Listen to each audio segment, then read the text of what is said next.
noches.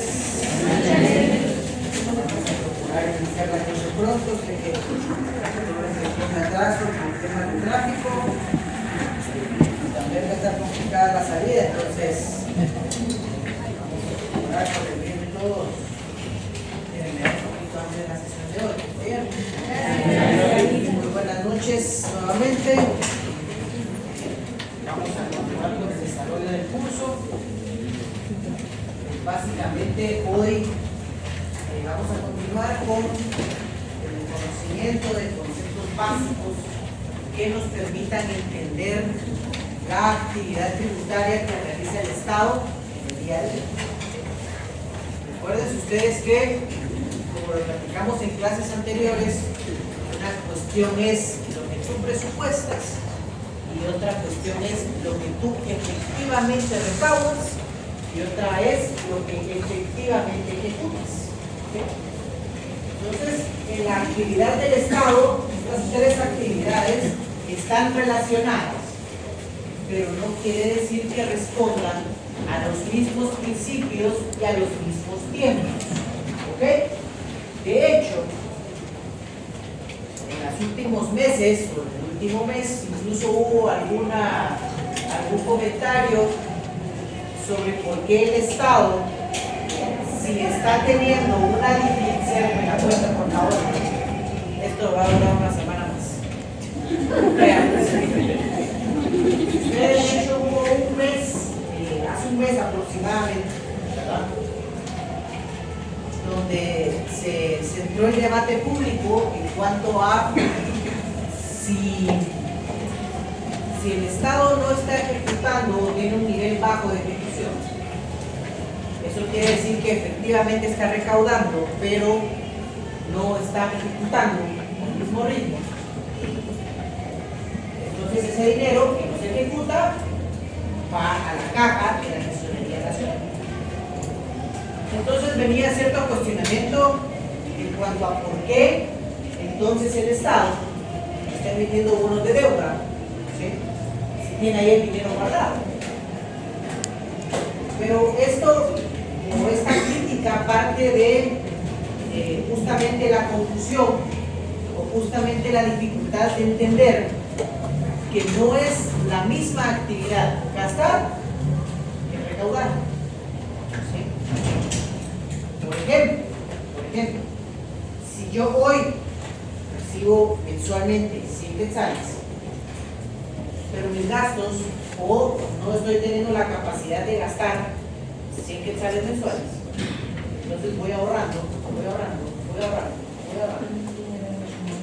y de repente me aparece que un banco me da un préstamo a tasas muy bajas de interés, en lo cual, si yo invierto ese dinero, voy a tener una mayor ganancia en la tasa de interés del banco. ¿Por qué mi dificultad de ejecutar me va a condicionar no tomar una oportunidad de comprar deuda barata? Entonces, les planteo este caso porque, de hecho, hay un programa que espero yo que ya me dejen en Classroom tener acceso a la plataforma en total para yo poderles subir un video muy interesante, donde se aborda justamente este tema. Entonces, trayendo esos elementos de la vida real a nuestra clase, ¿vale?, básicamente la forma en la que recauda el Estado, así como puede ser emitiendo deuda, puede ser también recaudando impuestos. De hecho, la mayoría de la acción de recaudación del Estado es a través de impuestos. Impuestos, arbitrios o contribuciones especiales o conmemoras, como vimos en la clase anterior. Esa capacidad de poder yo recaudar está basada en normas constitucionales. Normas constitucionales. Sobre todo ahorita que ustedes ya están en el 10º semestre, punto de cerrar, espero yo. Es muy importante no continuar el estudio de las materias del derecho de forma aislada. Recuerden ustedes que con la principal norma que guarda relación toda materia del derecho es con la Constitución. Y para platicar lo de hoy, vamos a leer primeramente la primera parte del segundo párrafo del artículo 243 de la Constitución Política de la República. 43 de la Constitución Política de la República.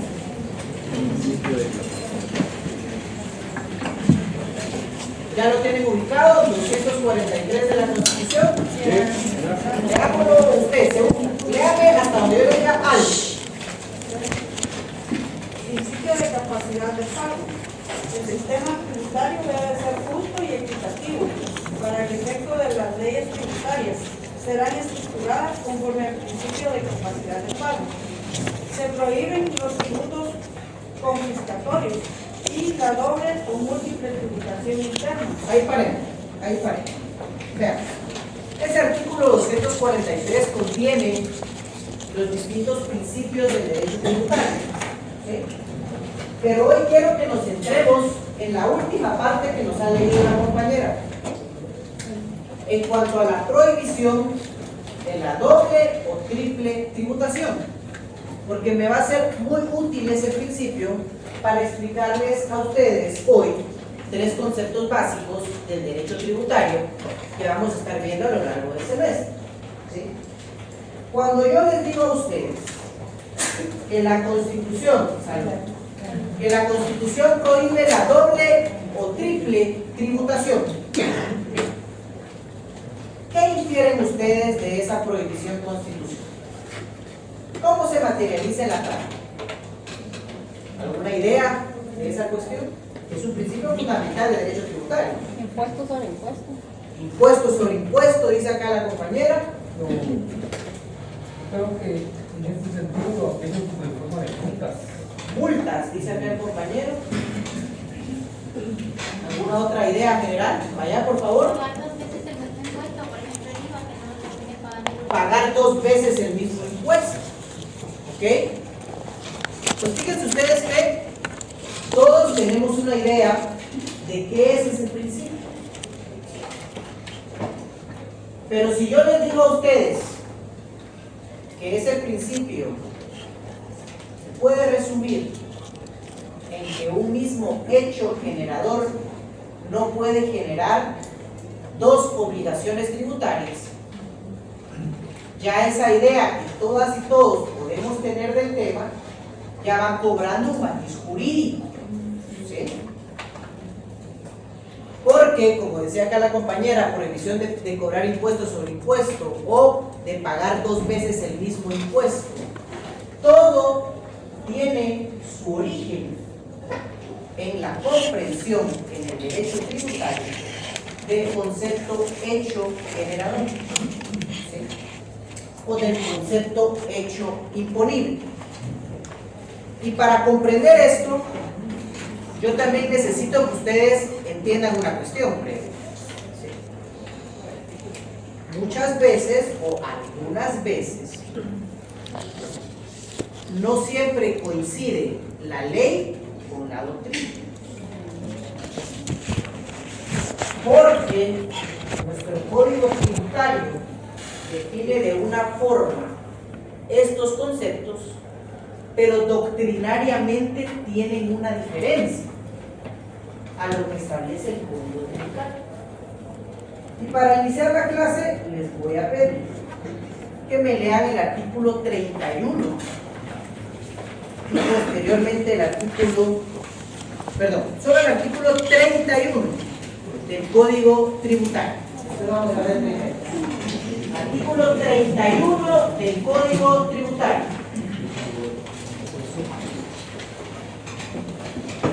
Artículo 31, concepto, hecho generador o hecho imponible. Es el presupuesto establecido por ley para tipificar el tributo y cuya realización origina el nacimiento de la obligación tributaria. Gracias. Esa es la definición legal de hecho generador o hecho imponible. ¿Sí? Pero aquí hay una palabra donde hay que diferenciar esa definición con lo que algunos libros de doctrina definen como este concepto. Hay una palabra que es disyuntiva. O.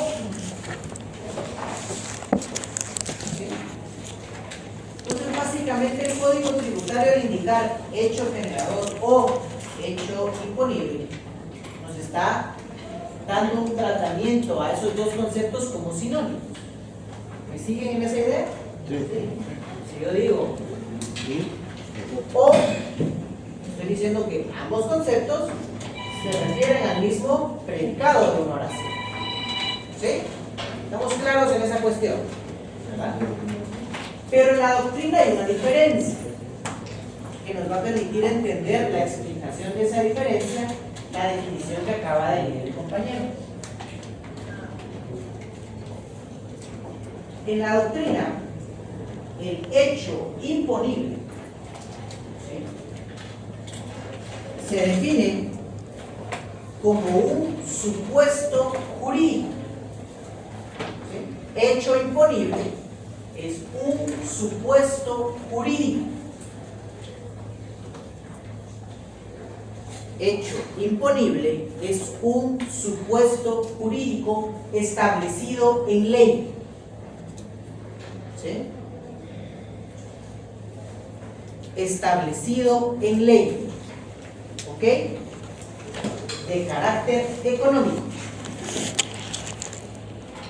¿Sí? De carácter económico. ¿Sí? Y que su cumplimiento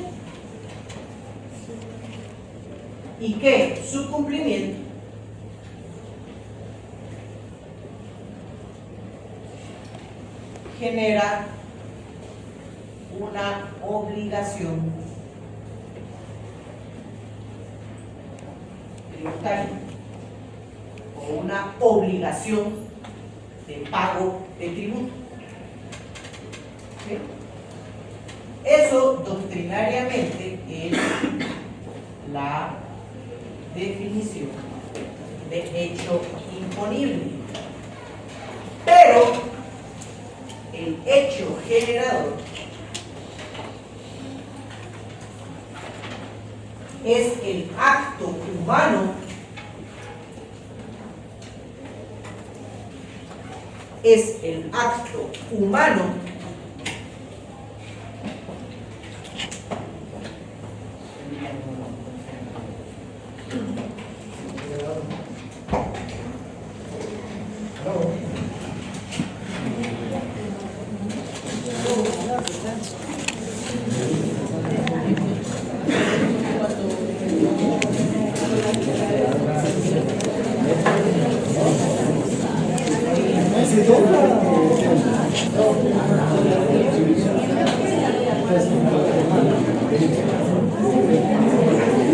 por eso.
Atender algunas cuestiones ahí urgentes. Bueno, retomemos por favor el hilo que ya va. ¿Sí? Entonces, el hecho imponible en la doctrina es un supuesto jurídico. El hecho generador es un acto. ¿Qué quiere decir eso? Que mientras el hecho imponible está a un nivel de ley, ¿sí?, el hecho generador está a un nivel de la realidad. No es lo mismo que la ley diga que si algo sucede tendrá una consecuencia jurídica, a que efectivamente en la realidad una persona realice un acto que encuadre en el supuesto de la norma jurídica y que por consiguiente le sea aplicable su consecuencia. ¿Sí?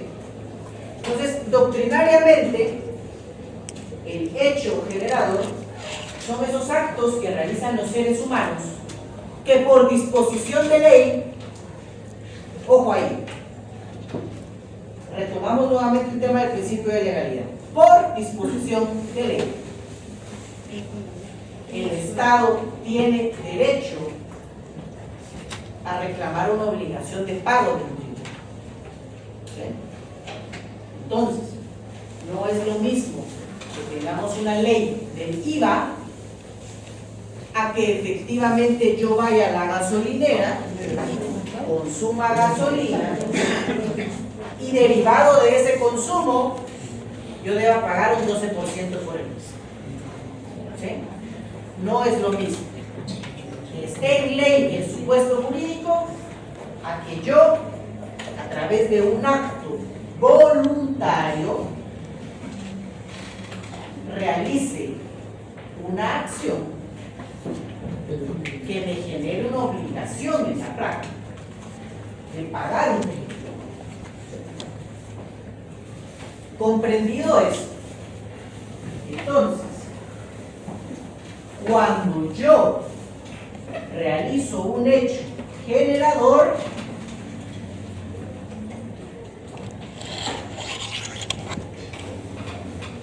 materializo dos cosas.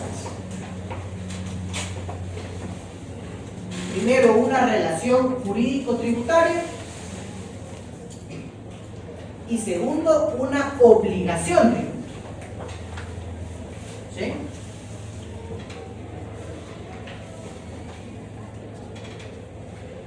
Y para comprender la diferencia entre estos dos,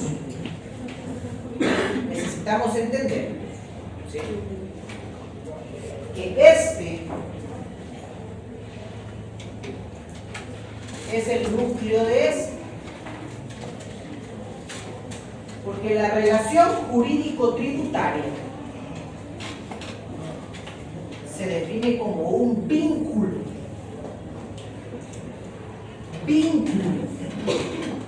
¿sí?,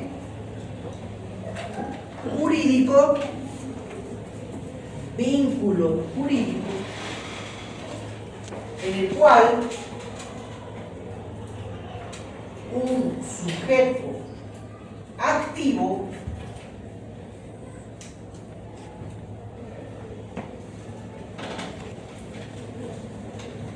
tiene la facultad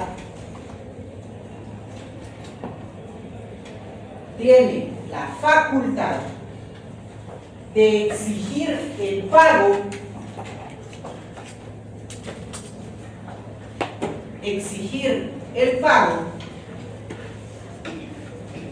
de un tributo,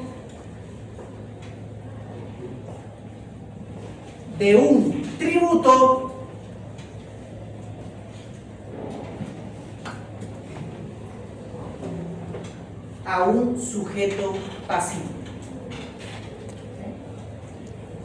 A un sujeto pasivo. ¿Ok? Nuevamente. Relación jurídico-tributaria es un vínculo. ¿Sí? Es un vínculo que une a un sujeto activo con un sujeto pasivo. en el cual uno tiene la facultad de cobrarle una obligación a un sujeto. ¿Sí? La relación jurídico-tributaria es esta. ¿Ok? ¿Quién es el sujeto activo? ¿Quién es el sujeto activo?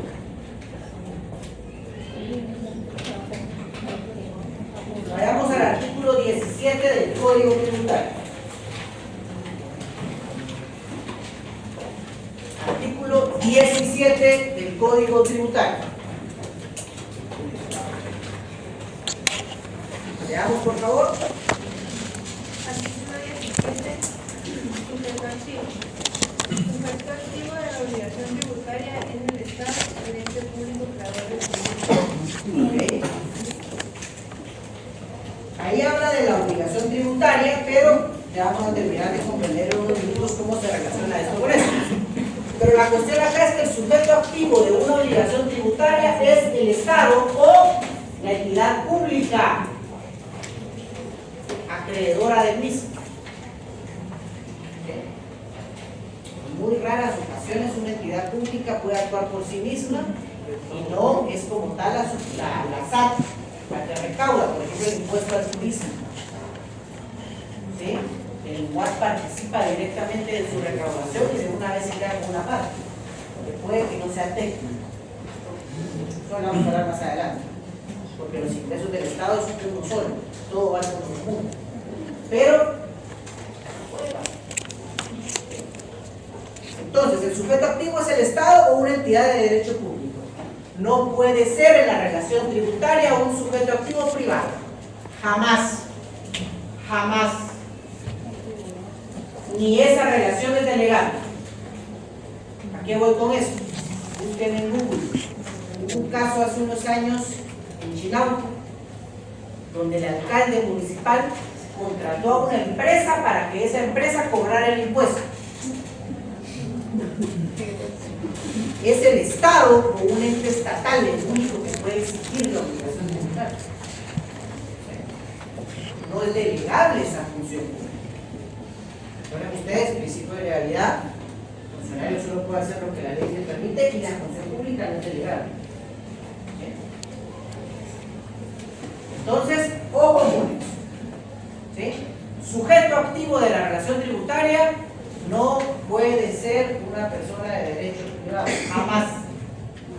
Es el Estado. ¿Sí? Y entonces, ¿quién es el sujeto pasivo? Artículo 18. Artículo 18 del Código Tributario, ¿qué dice? Artículo 18. Sujeto pasivo de la obligación tributaria. Sujeto pasivo es el obligado al cumplimiento de las prestaciones tributarias, sea en calidad de contribuyentes o de responsables. Ok, muy bien. Entonces, puede ser el sujeto pasivo cualquier persona que tenga la obligación del pago de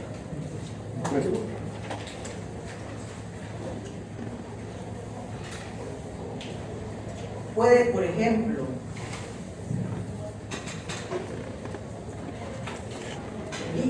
una municipalidad ser sujeto pasivo de una relación tributaria. Sí, bueno. ¿Ya vieron la diferencia entre la definición del sujeto activo y el pasivo? El sujeto activo dice el Estado o una entidad estatal o de derecho público. El pasivo, cualquier persona. Por ejemplo, una entidad de derecho público, cuando en la ley de contrataciones va a comprar, por ejemplo, un inmueble o es parte de una licitación con una concesión, ahí pago impuestos. Las municipalidades, en determinados casos, tienen obligación de pagar impuestos. La Universidad de San Carlos, ¿paga o no paga impuestos? No. Las universidades son un sujeto que por disposición constitucional están exentos del pago de impuestos. Ojo, no quiere decir que la obligación y la relación jurídico-tributaria no existen. pero hay una exención. ¿Sí? Pero si no existiera ese artículo en la Constitución, las universidades pagarían impuestos, incluida la Universidad de San Carlos, que es un ente de derecho. ¿Sí? Entonces, diferencias entre el sujeto activo y el sujeto pasivo. El activo solo puede ser ¿qué? Una entidad pública. El pasivo, cualquier persona. El activo es el que exige la obligación y el pasivo es obligado a pagar. ¿Sí, como ven? Las iglesias tampoco lo pagan, ¿verdad? También están exentas del impuesto por disposición constitucional. Ya vamos a ver ahí varios casos donde, ya sea por la Constitución o el único que puede declarar exenciones, que es el Congreso de la República, establece que determinados sujetos pasivos, si bien forman parte de una relación jurídico-tributaria, no están obligados a pagar el impuesto. ¿Y por qué les digo que a pesar que con ellos, a pesar de la exención, sí existe la relación jurídico-tributaria? Porque efectivamente el IVA en sus facturas se calcula, el ISR se calcula, pero después viene la aplicación de la exención. Antes, cuando las facturas eran físicas, se les colocaba un sellito exento. Ahora ya, con declaraguante, la SAT ya hace el cálculo e inmediatamente aplica la exención. Pero si hay un cálculo. Entonces, la relación jurídico-tributaria, sujeto activo y sujeto pasivo. Pero ¿cuál es la razón de ser de esta relación jurídico-tributaria? La obligación. ¿Sí? Y ahí, la obligación tributaria es donde vemos una relación entre el derecho tributario y el derecho civil.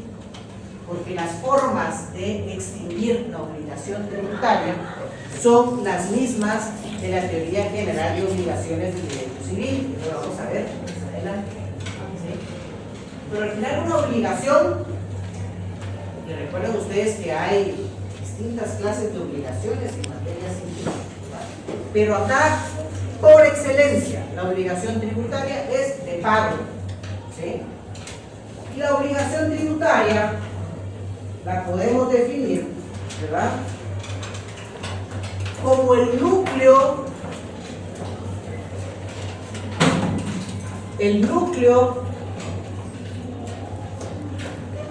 o el elemento diferenciador,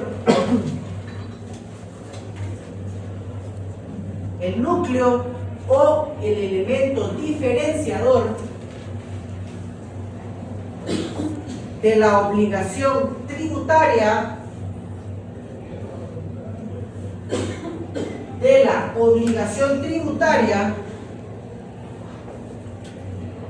con el resto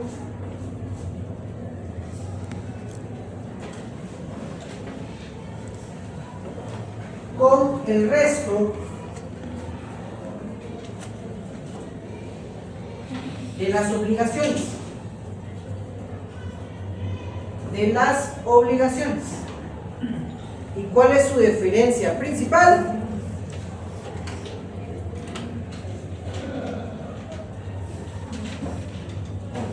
En que consiste en el pago de un tributo. ¿Sí? Básicamente, ustedes ya saben cuáles son las clases. Entonces, a diferencia de otras obligaciones, se puede pagar en especie, se puede pagar, hay muchas formas de materializarse esa obligación. Acá lo principal es el pago de un tributo. ¿Sí? Y esta obligación tiene tres características.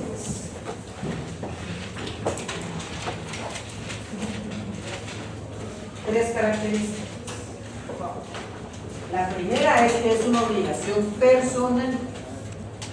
¿Sí? Personal.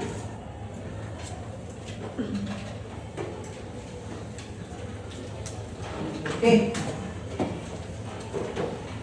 Porque el obligado es el contribuyente y nadie más que él, salvo los casos que por disposición de ley otra persona sea responsable. Pero en esencia recae sobre una única persona la obligación de tributar. una única persona la obligación de tributar.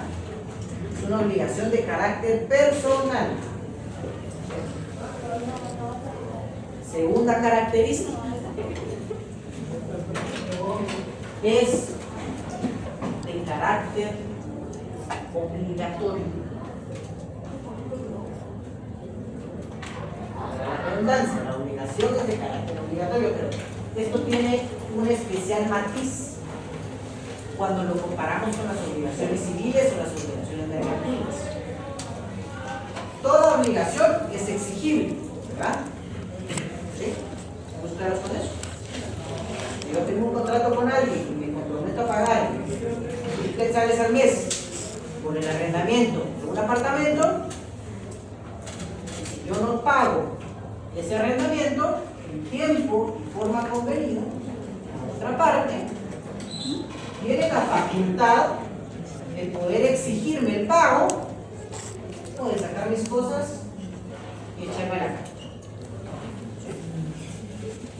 Pero vean ustedes que si bien el sujeto activo tiene la facultad de poder exigir la obligación, en la obligación tributaria el Estado tiene la obligación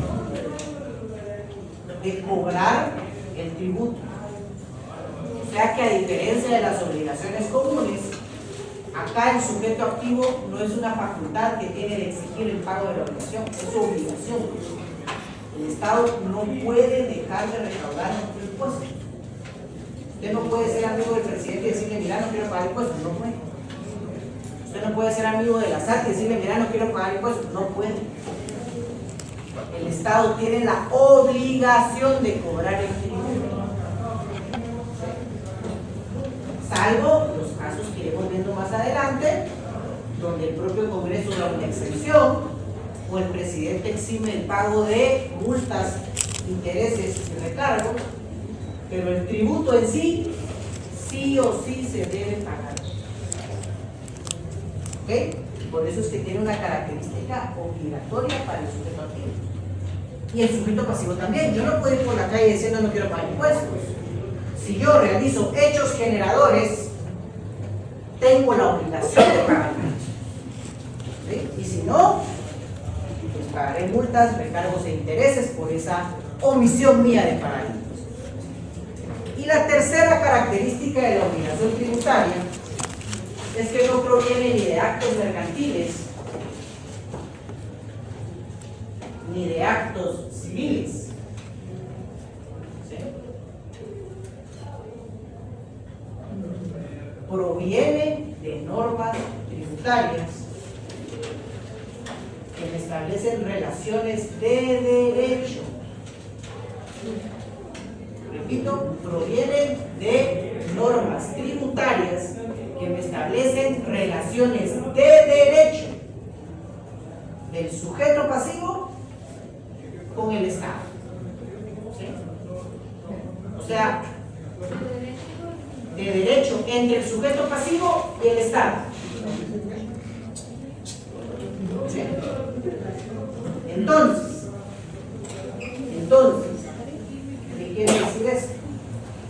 Que si el Estado no existiera, no tendríamos obligación de pagar impuestos, pero probablemente sí de respetar la propiedad del otro, probablemente sí de respetar la vida del otro. ¿Sí? Recuerden ustedes que hay obligaciones que provienen de la naturaleza o provienen de las actividades humanas en su esencia. Ahí el derecho no se mete, pero el tributo, sí, la obligación tributaria, sí únicamente es puesta por leyes, por lo que su obligación es de carácter evidentemente jurídico. No es una obligación que nazca de la nada o de la naturaleza, no, es algo que efectivamente las sociedades crearon para financiar su gasto. ¿Estamos claros con eso? ¿Tenemos alguna duda? ¿Comentario? Nos vemos el día.